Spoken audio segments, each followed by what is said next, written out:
అందరికీ జై భీమ్. ఈ రోజున మన గజ్జరం గ్రామంలో మన అంబేద్కర్ కాలనీ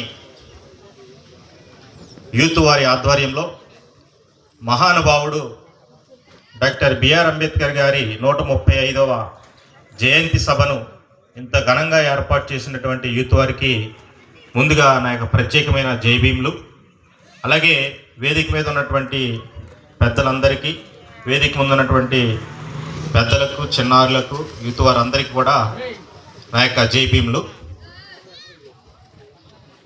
ఇప్పుడు ఇంతకుముందు మన డాక్టర్ నాగరాజు ఆయన చెప్పిన విధంగా డాక్టర్ బిఆర్ అంబేద్కర్ గారి ఆశయాలు వర్ధిల్లాలి, ఆలోచన విధానం వర్ధిల్లాలని మనం ప్రతి అంబేద్కర్ జయంతుల్లోనూ లేదంటే వర్ధంతి సభలోనూ ముక్త కంఠంతో ప్రతి ఒక్కరూ చెప్తూ ఉంటారు. ఆయన ఆశయాలు ఏంటి, ఆయన ఆలోచనలు ఏంటి. అంబేద్కర్ గారు నా వర్ధంతులు, నా జయంతులు చేసి నా విగ్రహాల్లో కాదు నన్ను చూడవలసింది, నన్ను వెదకండి అంటే ఆయన పుస్తకాల్లో వెదకమన్నాడు. ఆయన అంబేద్కర్ని చదవడం అంటే అదొక జ్ఞాన సంపద. మరి ఆ రకంగా ఆయన ఫాలోవర్స్గా ఆయన చదివారు. ఈ విషయంలో మనం ఇక్కడ చెప్పుకోవాల్సిన ఆవశ్యకత కూడా ఉంది. ఎందుకంటే మేమందరం కలిసి చదువుకున్న వాళ్ళమే. శేఖర్ బాబు, నాగరాజు, మేమంతా కూడా ఒకే బ్యాచ్మేట్స్. ఆ టైంలో మేము అనుకుంటూ ఉండేవాళ్ళం, మన గ్రామంలో ఉద్యోగస్తులు లేరు, మనం జనరేషన్తో అయినా దాన్ని స్టార్ట్ చేయాలి, దాన్ని ఒక మార్పు తీసుకురావాలనుకున్నాం. అలాగే కష్టపడ్డాం, చదివాము. ప్రతి ఒక్కరు ఇలా ఒక ఉన్నతమైనటువంటి స్థితిలో ఉన్న ఆ మహానుభావుడి భిక్ష వల్ల. ఎందుకంటే మన నాగరాజు మనోడే, చిన్నంకయ్య గారు అబ్బాయి ఏదో ఎక్కడో హైదరాబాద్లో ఉంటాడు, వైజాగ్లో ఉంటాడని కొంతమంది అనుకుంటారు తప్ప ఆయన ఏం చేస్తారు ఏంటి అనేది ఎవరికి తెలియదు. నేను ఆయన వ్యక్తిగతంగా ఆయన గురించి చెప్తున్నానని మాత్రం మీరు ఎవరు అనుకోవద్దు. ఒక వ్యక్తి కష్టపడి చదివి తన ఒక లక్ష్యాన్ని నిర్దేశించుకుంటే ఏ స్థితికి వెళ్తాడు అనడానికి ఒక ఆదర్శం, ఒక నిదర్శనం చెప్తాం. హైదరాబాద్లో ఒక సెంట్రల్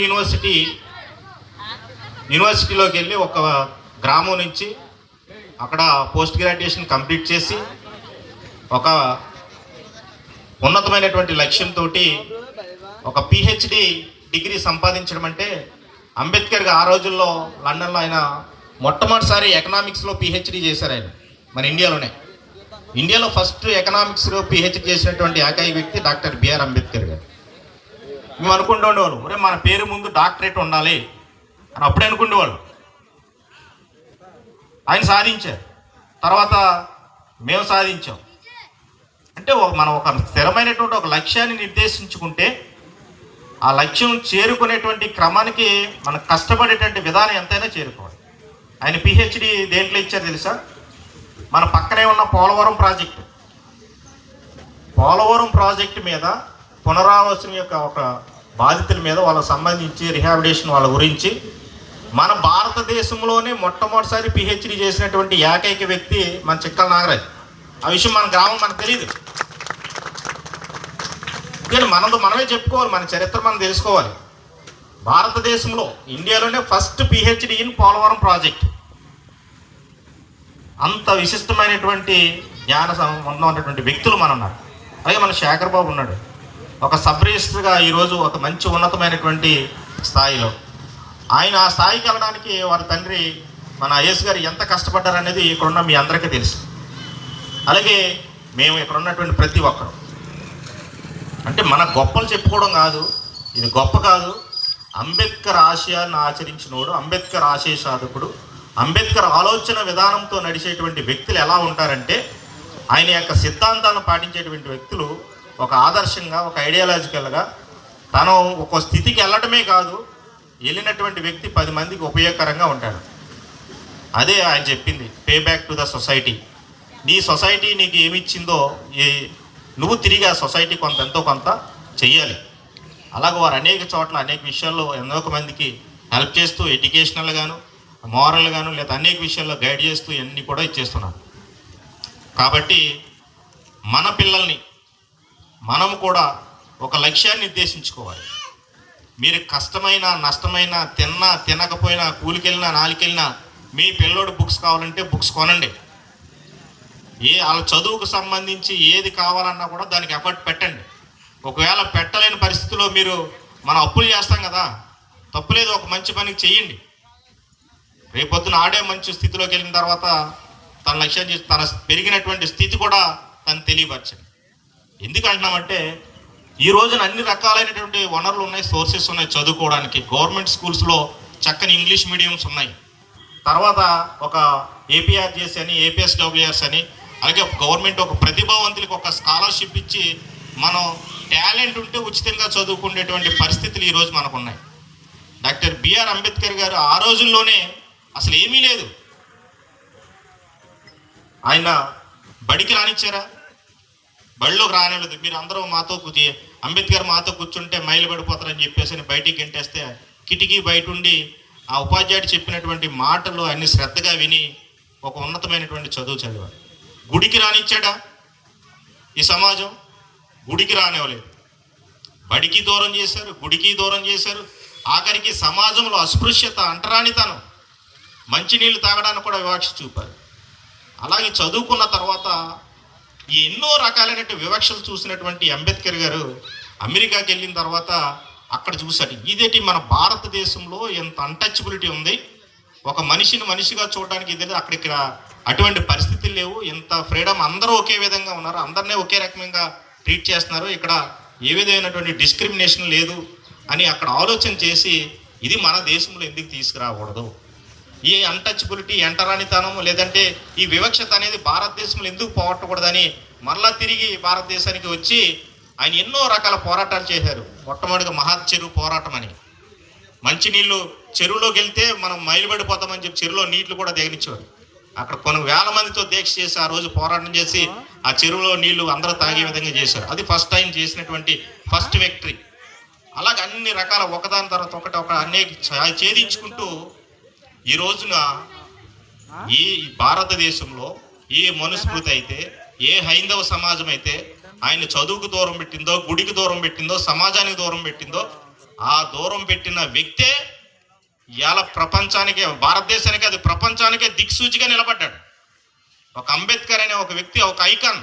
మన ఏదో సినిమా ఇండస్ట్రీ ఐకాన్ స్టార్ అంటాం, వాళ్ళు ఏదో మనం ఏదో కొప్పుకొని తెలిసిన వాళ్ళు చేస్తలేదు. అది కాదు మనకు కావాల్సింది, వాళ్ళ ఫ్లెక్సీలు కాదు మనం కట్టవలసింది, వాళ్ళని కాదు మనం ఫాలో అవ్వాల్సింది. Real icon star, real Ambedkar, మనకి ఉన్నటువంటి రియల్ సిఇఓ అని వచ్చి ఆయన ఒక మాటలు చెప్పాలంటే సిఇఓ ఆఫ్ ద ఇండియా. అలాంటి గొప్ప వ్యక్తి ఈ రోజున భారతదేశానికి ఒక రాజ్యాంగం అనేటువంటి ఒక పవిత్రమైనటువంటి గ్రంథం రచించడానికి ఎవరైతే అంటరాని వాడు అన్నాడో, ఎవరైతే బడికి రానివ్వలేదో, ఎవరైతే గుడికి రానివ్వలేదో ఆ వ్యక్తే ఇవాళ దేశానికి అవసరమైనటువంటి రాజ్యాంగం రచించడానికి మూలకారకుడయ్యాడు. ఇది కాదా సక్సెస్? అలాంటి మహానుభావుడు సాధించినటువంటి ఆ రాజ్యాంగంలో ఆ పొందుపరిచినటువంటి చట్టాలు ఇవన్నీ ఉన్నాయి కాబట్టి ఈ రోజున మన చర్చికి వెళ్ళినా, లేదంటే మసీదుకి వెళ్ళినా, గుడికి వెళ్ళినా వాళ్ళందరూ కూడా స్వేచ్ఛగా మాట్లాడుకుంటున్నారంటే అందరికీ మూల కారణమైనటువంటి మహానుభావుడు డాక్టర్ బిఆర్ అంబేద్కర్ గారు. ఆ మహానుభావుడు రచించినటువంటి రాజ్యాంగం ఈ ప్రపంచంలోనే, భారత రాజ్యాంగానికి ఒక ప్రత్యేకత ఉంది. మనకు తెలియదు, మన ఏంటో రాజ్యాంగం రచించాడు అంబేద్కర్ ఒక ఇండియాలో అనుకుంటాం. అన్ని రాజ్యాంగాల్లో కల్లా విశిష్టమైన ప్రముఖమైనటువంటి రాజ్యాంగం ఏదైనా ఉందంటే అది భారత రాజ్యాంగమే. అంటే ప్రపంచ అన్ని రాజ్యాంగాల్లో కల్లా గొప్పది మన రాజ్యాంగం. ఎందుకు గొప్పది? ఆ రాజ్యాంగాలన్నింటినీ కూడా క్షుణ్ణంగా చదివి అధ్యయనం చేసి ఆ దేశంలో ఉన్నటువంటి ఒక మంచి అమెండ్మెంట్, మనకి ఏం కావాలో అది స్వీకరించుకుని, మనకి ఏది అవసరం లేదో దాన్ని పక్కన పెట్టి అంత విశిష్టమైనటువంటి రాజ్యాంగాన్ని రచించడానికి ఒక కమిటీలో 7 సభ్యులు ఉంటే ఆ 7 సభ్యులు కూడా ఎవరో సహకరించలే. ఒక ఆయన ఎక్కడో విదేశాల్లో ఉన్నాడు, ఒక ఆయన అనారోగ్యంతో రాలేదు, ఒక ఆయన ఢిల్లీకి దూరంగా ఉండటం, ఇవన్నీ చూస్తే అంబేద్కర్ తన భుజాలపై పెట్టుకున్నటువంటి అది ఆ రచనా కమిటీ బాధ్యతనంతలో ఒకే ఒక్కడు రచించాడు. ఇది మనం చెప్పేది కాదు, చరిత్రలో విడి సవర్కర్ గారిని ఒక ఆయన ఉంటాడు.